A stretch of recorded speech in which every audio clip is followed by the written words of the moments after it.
এবারে নির্বাচন বিজেপি ব্যর্থতার উপরে ইলেকশনটা হচ্ছে। বিজেপি তো চরম ব্যর্থ সর্বদিক দিয়ে।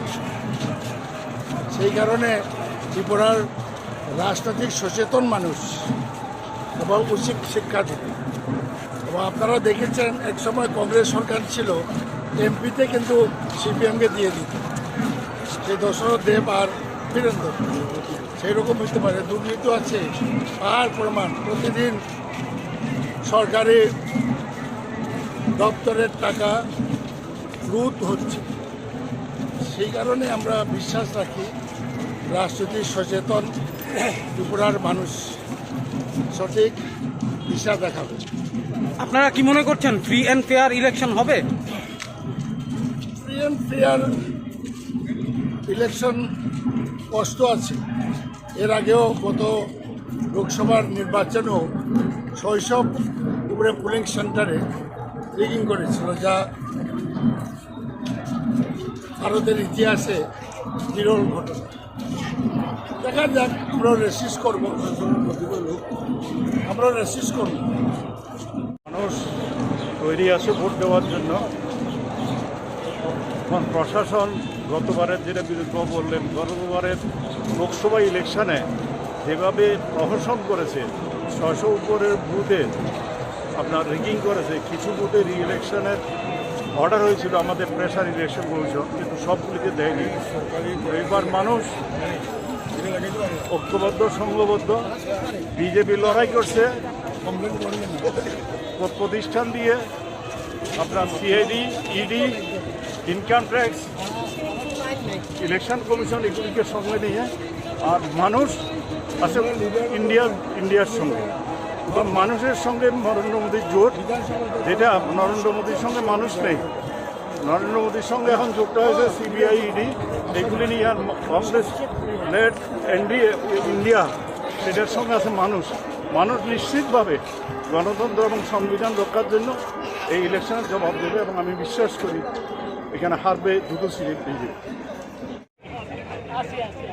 লোকসভা নির্বাচনে এই প্রথম প্রতিদ্বন্দ্বিতায় অবতীর্ণ হয়েছি।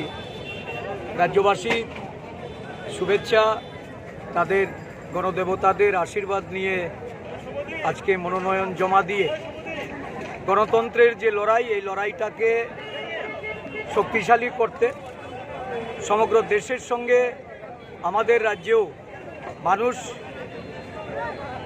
আজকে তাদের অধিকার হারিয়ে বসে আছে।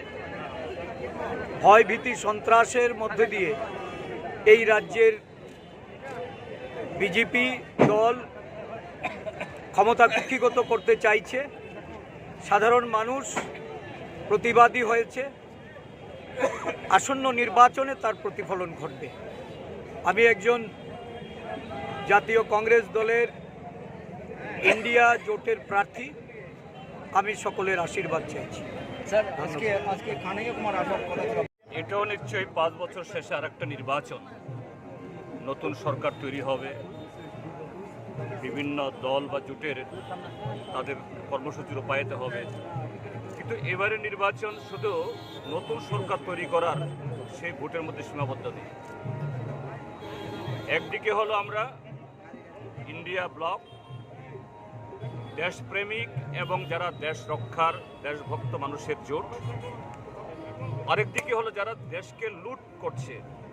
গত 10 বছর, গত 7 দশক ধরে এই দেশে যা অর্জিত হয়েছে, এগুলাকে যারা ধ্বংস করে দিচ্ছে এবং আরও ধ্বংস করার জন্য উদ্যত হচ্ছে, তাদের সাথে দেশপ্রেমিকতা লড়াই। সমস্ত দেশপ্রেমিক শক্তি সমাজের সমস্ত অংশের এই ইন্ডিয়া জোটের পক্ষে আছে। এবং এই নির্বাচনে এই কেন্দ্রে এবং অপর কেন্দ্রে আমাদের প্রার্থী আশিস কুমার সাহা এবং রাজেন্দ্র কুমার রিয়াং গত 6 বছর ধরে আমাদের রাজ্যের যে অপশাসন এবং 10 বছর ধরে এই দেশকে যে ধ্বংসের কিনারায় নিয়ে যাওয়া হয়েছে, তার হাত থেকে রক্ষা করে বিপুল ভোটে আমরা জিতব।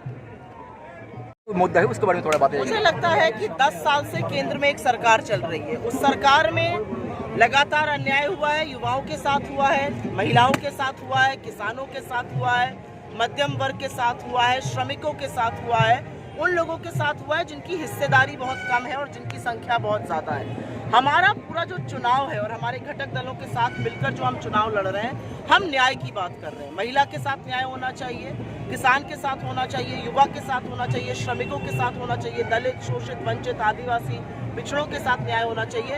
हमारा पॉजिटिव कैंपेन है। लेकिन हाँ, 10 साल के बाद जब चुनाव हम करने जा रहे हैं, जब चुनाव लड़ने जा रहे हैं, तो ये देश की जनता कुछ सवाल पूछ रही है नरेंद्र मोदी जी से। वो पूछ रही है कहाँ है वो 2 करोड़ सालाना रोजगार, कहाँ है 15 लाख रुपए, क्यों नहीं गैस 400 पे बिक रही है। आपने तो लोगों को कहा था रोजगार देंगे, आपने तो पकौड़ा तलने लायक भी नहीं छोड़ा। लोग पूछ रहे हैं कि रुपया और डॉलर का दाम क्यों नहीं सेम हुआ।